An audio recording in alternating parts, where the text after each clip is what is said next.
እሺ በጣም ነው የምናመሰግነው። አመሰግናለሁ ፕሮፌሰር። እዚህ ጉዳይ ትኩረት ሰጥታችሁ በሰዓታችሁ የተገኛችሁ የሚዲያ ሰዎች በጣም ከልብ ነው በእውነት የምናመሰግነው።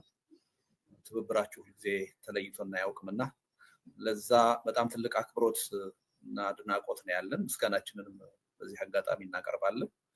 አሁን በእናንተው ትብብር ይሄ ዝግጅት በቀጥታ ለህዝብ እየተላለፈ ነው እና ይሄን ዝግጅትም ደግሞ በቀጥታ የሚከታተለውንም ደግሞ ህዝብ በአገር ውስጥም በውጭም ያለውን ጊዜያችሁን ወስዳችሁ ይሄ ትልቅ ሀገራዊ ጉዳይ መሆኑን አምናችሁ በመከታተላችሁ ከልብ ነው በእውነት የምናመሰግነው። አጠቃላይ ሰሞኑን ያደረግናቸውን መግባባቶች በተመለከተ ፕሮፌሰር በደንብ ሂዶበታል። ያልተዳሰሰ ነገር ብዙ ያለ አይመስለኝም። ነገር ግን የጋዜጣዊ መግለጫውን ይፋ ካደረግን በኋላ ትንሽ አንዳንድ የህብረተሰብ ክፍሎች ላይ ብዥታዎች የፈጠሩ ነገሮች እንዳሉ ተገንዝበናል እና ምንድነው አንደኛው ከዚህ ከውክልና ጋር የተያያዘ ጉዳይ ነው እና እኛ እዛው መግለጫችን ላይ በደንብ እንደገለጽ ነው በግል ተነሳሽነት ነው ይሄን ነገር የጀመርነው። ገና የመጀመሪያ ግንኙነት ነው። በግል ነው የጀመርነው ስንል ግን ሰዎቹ እንዲሁ ዝም ብለን በአጋጣሚ የተገናኘን ግለሰቦች ነን ለማለት አይደለም። ከድርጅትም ከስብስብም ከተለያየ ህብረተሰብ ክፍል የመጣንን በኢትዮጵያ የፖለቲካ ታሪክም የየራሳችን ሚና ያለን ግን ከውክልና አንጻር ማንንም ወክለን አይደለም እዚህ የተገኘ ነው። በአሁኑ ወቅት ራሳችንን ወክለን የተገኘ ነው እና ባደረግነው ውይይትም የደረስንበት አንዱ ስምምነት ምንድነው? ይሄ ስብስብ ጥሩ ስብስብ ነው። ወደፊት ብዙ ማህበራዊ መሰረትን ሊወክል ይችላል። ነገር ግን በቂ አይደለም። ከዚህም በላይ ውክልናውና ተዋጽኦ መስፋት አለበት። ስለዚህ ወደፊት በሚኖረን እንቅስቃሴ ሰፋ ያለ ተሳትፎና ተዋጽኦ እንዲኖር የሚያስችል ስራ መስራት አለብን የሚል ነው አንድ ውሳኔ የወሰነው። ስለዚህ አንዳንድ ሰዎች ተሰርቶ ያለቀ የተፈጠረ አንድ አይነት ድርጅት ወይም ስብስብ አድርገው ይወሰዷልና ስህተት ነው። ገና ቋሚ ስም እንኳን አልመረጥንም። ራሳችን እንዴት ነው ወደፊት የምንቀጥለው የሚለውን ራሱ ለመወሰን ገና ተከታታይ ውይይቶች ነው የምናደርገው። ያን ፋሲሊቴት የሚያደርግ አንድ 5 አባላት ያሉት ጊዜያዊ ኮሚቴ አቋቁም። ስለዚህ ገና በጅምር ያለ ነው። በእኛ ብቻ ሳይሆን በሌሎችም ተሳትፎ ዳብሮ ትክክለኛ አቅጣጫ ይዞ ወደፊት የሚቀጥል እንቅስቃሴ ነው የሚሆነው እና የውክልናን ጉዳይ በዚህ መልኩ መረዳት ያለብን ይመስለኛል። ሁለተኛው ትንሽ ብዥታ ፈጥሮ ያየሁት ሚናችንን ያለ መረዳት ጉዳይ ነው። የኛ ሚና አሁን የኢትዮጵያ ሕዝብ መከራ ላይ ነው ብለን እናምናለን። ከፍተኛ የሆነ የህልውና ፈተና ውስጥ ነው፣ አደጋ ውስጥ ነው ብለን እናምናለን። ስለዚህ ትግል እየተካሄደ ነው። ወደፊትም የበለጠ ተጠናክሮ መካሄድ አለበት።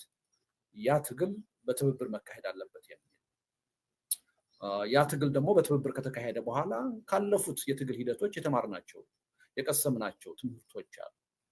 የኢትዮጵያ ህዝብ ትግል ያካሂዳል፣ ዋጋ ይከፍላል። ከከፈለ በኋላ ለውጡ በሆኑ አካላት ይጠለፋል ወይም ይጨናገፋል። ይሄ መደገም የለበትም። ስለዚህ አንደኛ እንዴት ጠንካራ ትግል አድርገን በአሸናፊነት ልንወጣ እንችላለን የሚለውን ነገር በደንብ በጥናት የተመሰረተ ፍኖተ ካርታ ሊኖረን ይገባል። ዝርዝር ጉዳዮችን ያካተተ አንድ።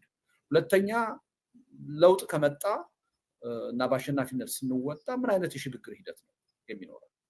ለዚህም አስቀድመን መዘጋጀት አለብን። አሁን በስልጣን ላይ ያለው አገዛዝ በእኛ ትግል ብቻ ሳይሆን በራሱ ውስጣዊ ድክመትና ችግር ከፊታችን ባለ ማንኛውም ጊዜ ሊፈራርስ ይችላል። በጣም በጣም ትልቅ የሆነ ችግር በውስጡ ያረገዘ ስርዓት ነው። ስለዚህ ዋናው ማሸነፍ ነው። የሽግግሩን ጉዳይ ኋላ እንደርስበታለን ብለን እጃችን አጣጥፈን ቁጭ ልንላቸው። ስለዚህ የሽግግርን ጉዳይ ከወዲሁ እየተነጋገርን ምን አይነት የሽግግር ነው የሚኖረው የሚለውን ነገር አንድ ፍኖተ ካርታ ያስፈልገናል የሚል መተማመን ላይ ደርሰናል። ከዚህ ውጪ ምናልባት አንደኛ ይሄ የብሔራዊ እርቅ መድረክ አይደለም። የወንጀል የጥፋት ተጠያቂነትን እኛ የመማር ወይም ደግሞ የተጠያቂነትን ጉዳይ የማካሄድ ማንዴት የለም። ይሄ ጉዳይ ደግሞ አንድ ትልቅ እንቅፋት እንደሆነ ለመሰባሰብ ተረድተናል። ስለዚህ አንዱ የተማመንበት ነገር ምንድነው? ይሄ እንቅፋት የሆነ ነገር እንቅፋት ሆኖ እንዳይቀጥል መተማመን ያለብን ምንድነው? ሁላችንም በፖለቲካ ሂደቱ ውስጥ ስንቆይ የሰራናቸው ስህተቶች፣ የተፈጸሙ ወንጀሎች ይኖራሉ። ስለዚህ ይሄ ተጠያቂነት መኖር አለበት። ያ ተጠያቂነት ግን አሁን ሊካሄድ አይችልም። አሁን አገዛዝ ነው ያለው፣ ህዝቡ እልቂት ውስጥ ነው ያለው፣ አገሪቱ በመኖርና ባለመኖር አፋፍ ላይ ነው ያለችው። በዚህ ወቅት ተጠያቂነት ሊመጣ አይችልም። ስለዚህ አሸንፈን አንድ ሁሉን አቀፍ የሆነ የሽግግር ሂደት በሚመጣበት ጊዜ የሽግግር ፍትህ መኖር አለበት። ያኔ እንደየጥፋታችን እንደየወንጀላችን ተጠያቂ የመሆንን አስፈላጊነት ከወዲሁ መተማመን አለበት የሚል ነው። በዚህ ደረጃ ተማምነናል። ስለዚህ አንዳንድ ጊዜ የመታረቅ መድረክ አድርገው የወሰዱት ሰዎች አሉ። እሱ አይደለም። እሱ በሽግግር ሂደት ጊዜ የሚደረግ ነው፣ የኛ ዓላማ አይደለም እና እዚህ ላይ አንዳችን ለሌላችን የተለያየ ስሜት ሊኖረን ይችላል። አንዳችን ሌላችንን ተጠያቂ መሆን አለበት ብለን ልናምን እንችላለን። አዎ፣ ነገር ግን ይሄን ችግር የምንፈታው ዛሬ አይደለም። ይሄ ችግርም ደግሞ ለመተባበር እንቅፋት ሆኖብን ሊቀጥል አይችልም በሚል መስማማት ላይ ደርሰናል። አንዱ እሱ ነው። ሌላው የትግል ስልትን የማዋሃድ ወይም ደግሞ የትግል ስልትን አንድ የማድረግ እንቅስቃሴ አድርገው ያዩታል፣ የየራሳቸውን ትርጉም በመስጠት እሱም ስህተት ነው። በኢትዮጵያ ተጨባጭ ሁኔታ አሁን ያለው ነባራዊ ሁኔታ ሁለት የትግል ስልቶች ኢትዮጵያ ውስጥ እንዲኖሩ አድርጓል። በሰላም የምንታገል ኃይሎች አለን፣ በትጥቅ በጠመንጃ የሚታገሉ ኃይሎች አለን። እነዚህን ሁለት ስልቶች ማዋሃድ አይቻልም። የኢትዮጵያ ነባራዊ ሁኔታ ይሄ እንዲሆን አድርጓል። ስለዚህ እኛ ምንድነው እነዚህ ስልቶች ይቀጥላሉ። በእነዚህ ስልቶች እምነት ያለን አካላት የመረጥናቸውን ስልቶች ይዘን እንቀጥላለን። ነገር ግን ስንቀጥል አንደኛ እነዚህ የሚካሄዱ ትግሎች በጠመንጃም ይሁን በሰላማዊ ትግል የህብረተሰቡን ደህንነት በሚመለከት ጥንቃቄ የተሞላባቸው ሊሆኑ ይገባል እና የትጥቅ ትግል የሚያካሄዱት ኃይሎች የሚያካሄዱት ትግል የሰላማዊ ትግል የምናካሄደውን ይመለከተናል። ምክንያቱም ህዝቡ ነው የሚጠቀመውም የሚጎዳው። ሰላማዊ ትግል የምናካሄደውን ኃይሎች ጉዳይ የትጥቅ ትግል የሚያካሄዱት ይመለከታቸው። ምክንያቱም በሰላማዊ ትግልም ህዝብ ወደ ቀውስ ውስጥ ሊገባ ይችላል፣ እልቂት ሊመጣ ይችላል። ስለዚህ ያገባቸዋል። ስለዚህ ትግሉ በእነዚህ ጉዳዮች ላይ እንቅፋት ገጥሞት እንዳይሰነካከል አንዳችን ለሌላችን ቢያንስ እንቅፋት መሆን የለበትም በአንድ በኩል። በሌላ በኩል ደግሞ አጠቃላይ የሀገር ህልውናንና የህዝብ ህልውናን በሚመለከት የጋራ ጉዳያችን እንደዚህ አይነት ጉዳዮች ከህዝብ ህልውና ከሀገር ህልውና ጋር የተያያዙትን ጉዳዮች ደግሞ መመካከር መቻል አለብን። ሶስተኛ ትግሉ ለአሸናፊነት ከበቃ በኋላ አንድ የሽግግር ሂደት ያስፈልጋል። ይሄ የሽግግር ሂደት ምን አይነት ቅርጽ ምን አይነት ይዘት ሊኖረው ይገባል በሚለው ዝግጅት ዙሪያ የጋራ ጉዳይ ስለሆነ በጋራ መመካከር አለ። የትግል ስልታችን ግን ተጠብቆ ነው የሚቀጥለው። ይሄን የትግል ስልት አንድ ለማድረግ ለማስታረቅ የሞከርነው ሙከራ የለም፣ እንሞክርም ብንል የሚቻል አይደለም እና በዚህ ረገድም ትንሽ አስተሳሰብ መዛባት ሰምተናል። ሌላው የፖለቲካ አጀንዳችሁን የጥላችሁት ነው፣ ልዩነታችሁን የጥላችሁት ነው የሚልም ደግሞ ኮንሰርን ሰምተናል ከብዙ አቅጣጫ። ይሄ ስብስብ ያሉንን ርዕዮተ ዓለማዊ ወይም በህገ መንግስት በፖሊሲ ሊገለጹ የሚችሉ የአጀንዳ ልዩነቶች ለማስታረቅ አይደለም የተገናኘ ያ እነሱን ለማስታረቅ አይደለም። ያሉን ልዩነቶች ማጥበብ እንችላለን ብለን ካመን አንዳንዶቹን ጉዳዮች ተከታታይ የሆኑ ውይይቶች፣ ድርድሮች ይኖሩናል። በዛ ደረጃ የተስማማንባቸውን ጉዳዮች አትሊስት እኛ የተስማማንባቸው መሆናችንን ለህዝባችን እንገልጻለን። ህዝባችንም እንዲስማማባቸው። ወሳኙ ህዝቡ ነው፣ እኛ አይደለም። በዛ ደረጃ ያልተስማማንባቸውን ጉዳዮች መንግስታዊ ጉዳዮች ሊሆኑ ይችላሉ፣ ስትራቴጂክ የሆኑ አይዲዮሎጂካል የሆኑ ጉዳዮች ሊሆኑ ይችላሉ። እነዛን ጉዳዮች ደግሞ በእኛ ስምምነት ካልተደረሰባቸው የጉዳዩ ዋና ባለቤት የሆነው የኢትዮጵያ ህዝበ ውሳኔ እንዲሰጥ ይደረጋል። ወደፊት የሽግግር ሂደት ሲመጣ በዛም የማይፈቱና ዘላለም የልዩነት አጀንዳ ሆነው የሚቀጥሉ ነጥቦች ሊኖሩ ይችላሉ፣ የማይታረቁ በሌሎች ሀገሮች እንደምናየው። እነሱም ደግሞ ቀጣይ በሆነ ዴሞክራቲክ በሆነ የምርጫ ሂደት ይዘናቸው እንቀጥላለን። አንድ ጊዜ አሸናፊ የሆነ በህዝብ ምርጫ የሚቀጥልበት ጉዳይ ይኖራል። ስለዚህ የዚህ ስብስቡ ዓላማ አጀንዳን ማስታረቅ አይደለም። ይሄ ግልጽ መሆን አለበት። ያን የማድረግ ማንዴት የለንም። ነገር ግን እነዚህ ልዩነቶቻችን እንደተጠበቁ ሆኖ የጋራ ሀገር የጋራ ህዝብ ነው ያለን።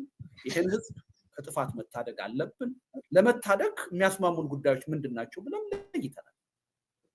አንዱ ምንድነው ዘላቂ የሆነ ሰላም ያስፈልጋል። ሰላም ከሌለን የትኛውም የምናነሳውን ጥያቄ መልስ ማስገኘታቸው ሰላም መኖር አለበት። ሰላም እንዲኖር ደግሞ የግፍ አገዛዝ ከኢትዮጵያ መወገድ አለበት። የግፍ አገዛዝ ባለበት ሁኔታ ሰላም ሊመጣ እንደማይችል ሁላችንም በተጨባጭ የምናውቀው ነገር። በተመሳሳይ ሁኔታ ደግሞ ጦርነት መቆም አለበት። ጦርነት እያካሄድን እየተላለቅን ወደ መግባባት የሚወስዱ ውይይትና ድርድር እናደርጋቸው። ስለዚህ እነዚህ ሶስት አጀንዳዎች የጋራ አጀንዳዎቻችን ናቸው። ከዛ በኋላ ምንድነው የሚያስፈልገን? ብሔራዊ መግባባት ያስፈልጋል። መሰረታዊ በሚባሉ ነገሮች ልዩነቶቻችን እንደተጠበቀ ሆኖ ስለዚህ ጀኒውን የሆነ እውነተኛ የሆነ የውይይትና የድርድር ሂደት ወይም ናሽናል ዲያሎግ ያስፈልጋል። እሱን ተከትሎ ደግሞ አሁን ያለው የኢትዮጵያ ችግር በገዢው ፓርቲ በተወሰኑ የፖለቲካ ኃይሎች ብቻ የሚፈታ አይደለም። ሁሉን አቀፍ የሆነ አዲስ የሽግግር ሂደት ያስፈልጋል።